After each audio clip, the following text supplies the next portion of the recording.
við á Landakoti erum með mjög stóran hóp af erlendu fagfólki og það skiptir rosalega miklu máli að taka vel utan hópinn.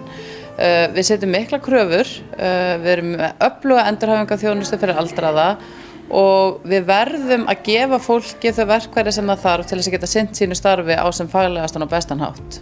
Við erum að fara að hefja kennslustund í íslensku því að það fjöldi erlendra starfsmanna sem hér á Landakoti sem bæði vinna sem hjúkrunarfræðingar og umönnunaraðilar og ekki allir hafa náð tökum á íslenskunni ennþá.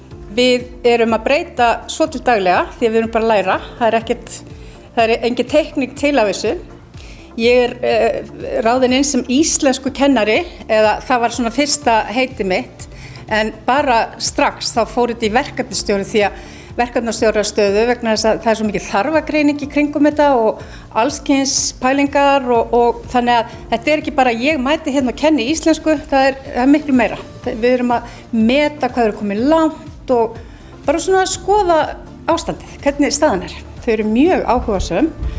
Sum hver hafa farið í gegnum nám, annarkvort hjá Mými eða hjá háskólanum, 60 eininga nám. Þannig að sum hver eru komin á gott skrið en þurfa kannski aðeins meiri stuðning hvað varðar klínískan orðaforða og við erum að vinna svolítið með það með þeim sem eru lengra komnir. Þetta er hluti af starfsþróun erlendra starfsmanna, bara hluti af því og við þurfum að gera þeim það viðráðanlegt að sækja þessa íslensku tíma. Það er náttúrulega ólíkt sem sagt betra fyrir erlendu starfsmennina bara að stökkva af vaktinni hingað niður til mín. Við erum hérna á jarðhæðinni. Ég finn fyrir miklum áhuga, meira að segja fólk sem er í fríi. Það er að mæta. Ef þú hefur áhuga og vilt læra, þá er þetta ekkert, það er alltaf verið að tala um að íslenskan sé svo erfið. Hún er bara ekki hátt uppi, hún er í miðjunni.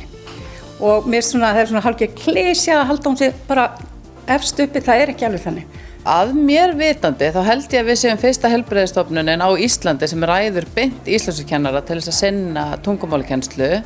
En tilgangurinn er líka til þess að styðja þá hjúkrunarfræðinga og það fagfólk sem hefur verið hingað til í íslenskukennslu en þarf að dýpka og í raun og veru læra betur svona hið klíníska tungumál.